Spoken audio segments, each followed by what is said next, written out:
Where is baby Joe? It's a question that still lingers in Dickson County 6 years later.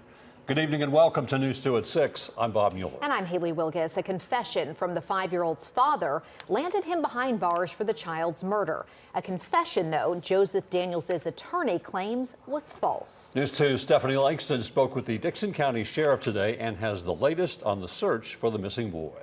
Sometimes it's, why can't you find them?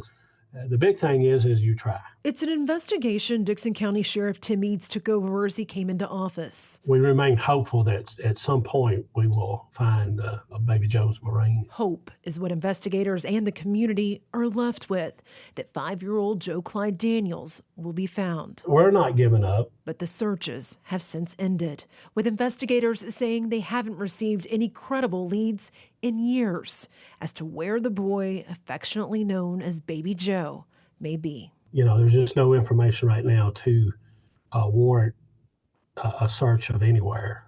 The child's father, Joseph Daniels, confessed to fatally beating his son, who had autism and was nonverbal. He then told investigators he dumped his body in a rural area. Did you lose track of how many times you hit him? I don't know how many times. Joseph's confession played before a jury that ultimately found the father guilty of felony murder. And at any time, he can do the right thing. I know he's maybe betting on appeals. Appellate briefs asking for a new trial are filed, arguing that the father's confession was coerced and was a false confession. We're prepared if we had to have another trial. I feel confident in the things I've seen and know that I can't speak to, that it would result in another conviction. 6 years later, as the search for Sebastian Rogers continues today in Sumner County, investigators in Dickson know all too well how a case like this can weigh on the community. It's apparent with Sumner County that, people have emotionally gotten involved, with having that case resolved.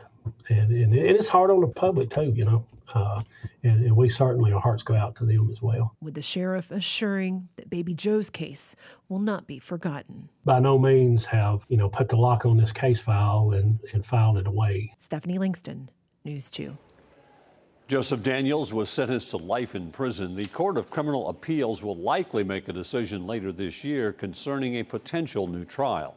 The child's mother, Crystal, entered a no contest plea and received a 15-year prison sentence.